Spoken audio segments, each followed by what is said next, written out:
Good morning, everyone.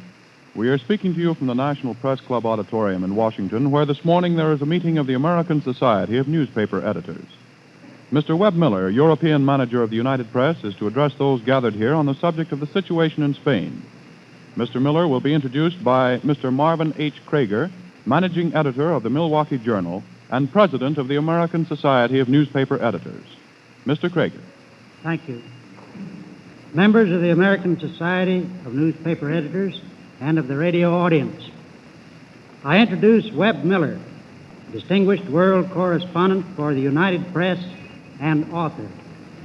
Mr. Miller, who came from Europe especially for this meeting, brings a trained observer's story of the bloody days in Spain. Mr. Miller.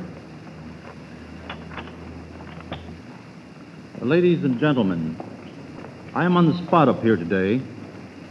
Hugh Bailey, president of the United Press, brought me from Europe for the sole and specific purpose of making this speech. When he saw my expense account, he said, "This speech better be good." But I have nothing pleasant or agreeable to tell you.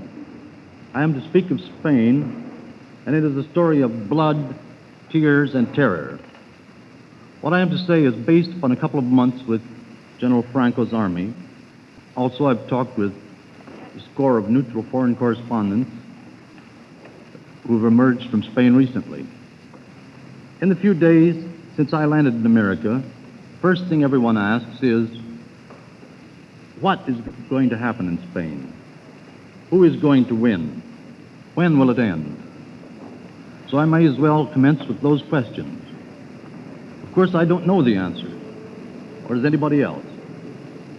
However, an experienced airplane pilot without instruments can tell you pretty accurately how far above the ground he is. But he cannot tell you for the life of him how he arrived at the figure. Similarly, an experienced correspondent can often arrive somewhere in the vicinity of the truth of an imponderable situation without knowing just how he arrived. So I'm going to give you my guesses. I believe that the war will eventually end through exhaustion and collapse of morale of one of the other sides, rather than by definite victory of arms. I do not believe that either side can score a knockout punch. This war has again demonstrated that when the opposing armies are anywhere nearly evenly matched in strength, the defense is relatively so strong compared with offensive power that a decisive blow cannot be struck, and the result comes by attrition and exhaustion. There are so many unforeseeable factors that I would hesitate to predict which side will collapse first. But I should not much be surprised if the war was still going on this autumn, or even later. The passions aroused are so bitter, and the issues are so fundamental, that I believe there can be no question of termination of the war by compromise or negotiation. In the last 21 years, I have seen something of 6 wars, but none, not even the World War, is so ghastly and horrible. In Spain, you have 3 wars rolled into one. It is a political war, an economic war, and has elements of a religious war. These elements deeply stir some of the fundamental well springs of human passions. The result is a war of unparalleled ferocity. In some ways, it resembles the ancient religious wars in which it was an act of piety for a Christian to kill an infidel or vice versa. And never in modern times has there been such a Holocaust of cold-blooded slaughter of prisoners, of wounded, and of helpless hostages by tens of thousands. One of Franco's officers said to me, "We are fighting an idea. The idea is in the brain, and to kill the idea, you have to kill the man. We must kill everyone who has that idea." One of the sickening phases of the Spanish War is the wide development of the use of terrorism as a definite weapon, just like bullets, shells, starvation, propaganda. The terrorism of civilian populations by indiscriminate bombing from the air has largely wiped out the old distinctions between combatants and non-combatants. Among the dead and wounded on both sides are many thousands of women and children. When I was in Oviedo, a town of 70,000 people, incidentally, I'm one of only 2 American correspondents who've ever been into Oviedo yet. It's a town of 70,000, and had been completely surrounded and closely besieged at that time for 90 days. And I often saw children running around the streets wearing bandages from wounds from bombs. The kids even had a game they called bombing, which they played in the streets.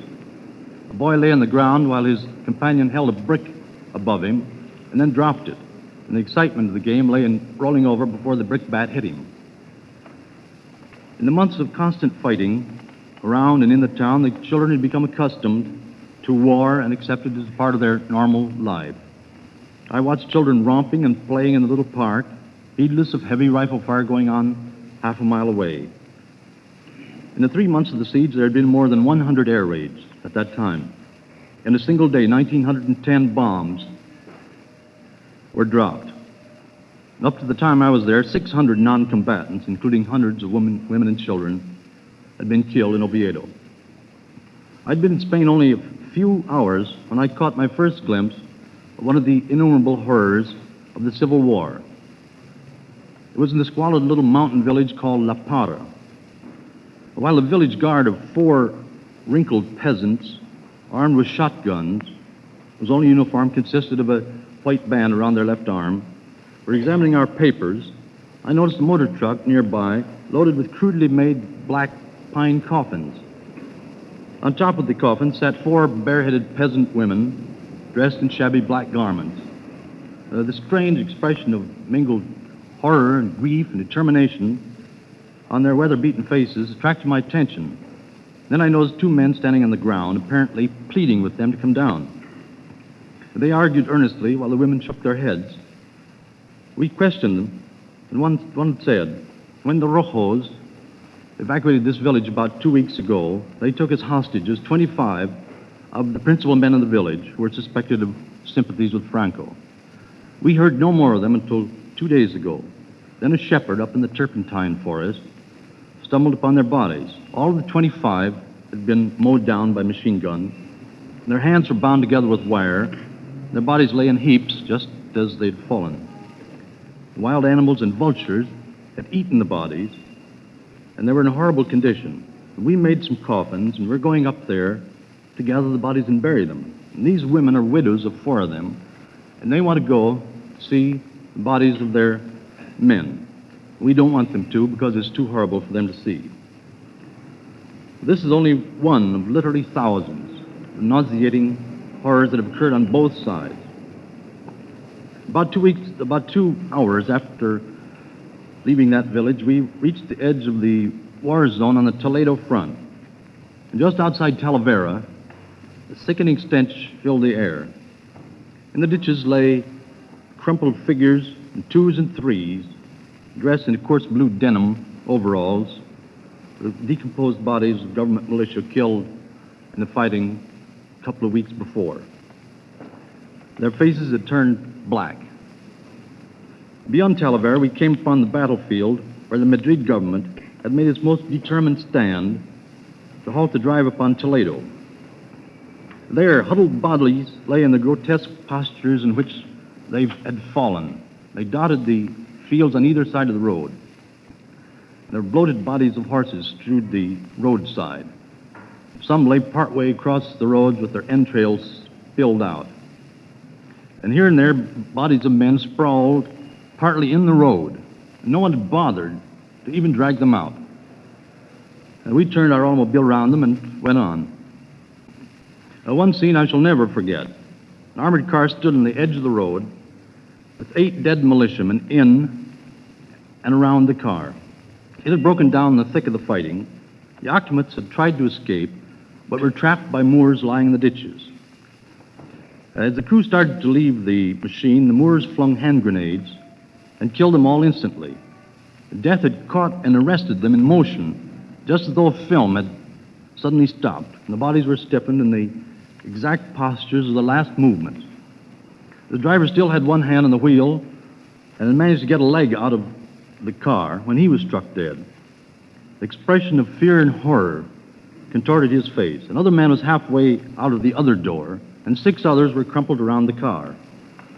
In the week that followed, we passed this scene twice a day, for days on our way to and from the front. Finally, gangs of peasants were put to work gathering up the 300 or 400 bodies which dotted the fields around here like collapsed sacks, piled them in heaps, poured gasoline on them and burned them. In the space of a mile near the armored car, I saw 6 large piles of ashes, one pile about 4 feet high. Undoubtedly, the 70-day siege of the Alcázar in Toledo and its relief attracted more attention in America than any one incident in the war.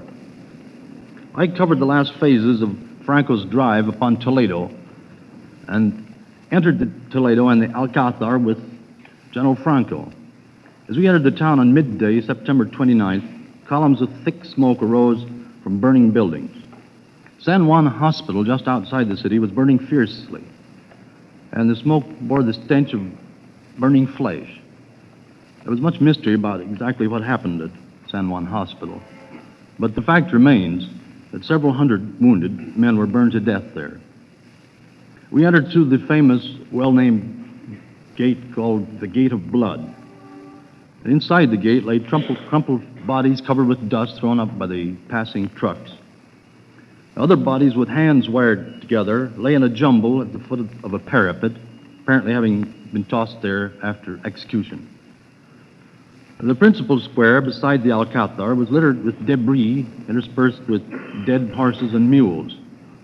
Here and there, huge blobs of blood reddened the pavement, sometimes with a militiaman's cap in it. Stumbling in single file behind General Franco, we clambered over this vast hillock of broken rubble, which had been the northern end of the Alcázar. Up in the courtyard, there are hundreds of gaunt, bearded men, their dazed eyes staring vacantly, their faces the color of old parchment, their hair and beards matted with dust of pulverized stone, set up a wavering cheer. Emaciated women, and dressed as stiff with dirt, and listless, half-starved children stared, and the stink of unwashed bodies and worse filled the air. Franco embraced Moscardo, the commander of the Alcázar, and then spoke to the survivors. Moscardo, a tall, stooped man with his uniform caked with dirt, stood with tears running down his unkempt beard. Then, after the ceremony, we picked our way through the debris, which was strewn with priceless books from the library and covered with blood. There was one painting of a general hanging about 10 feet up on the wall, had a great fresh splash of blood right across his face.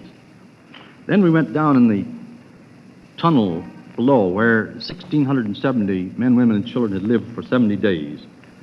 A scene like an illustration for Dante's Inferno. There was almost no ventilation. The light was only candles made of mule fat, and the atmosphere almost gagged you. Just through the window outside, I looked through and saw a pile of 50 to 60 bodies, one on top of the other.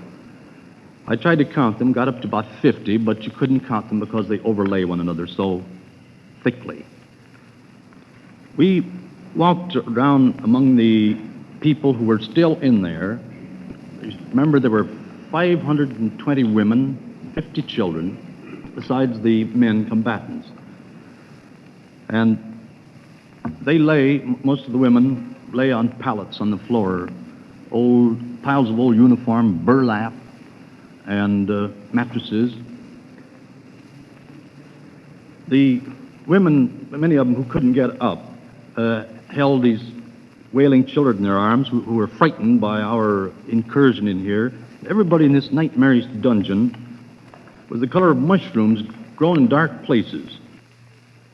Ladies and gentlemen, you've just heard an address by Mr. Webb Miller, European manager of the United Press, addressing a gathering here of the American Society of Newspaper Editors on the subject, the situation in Spain.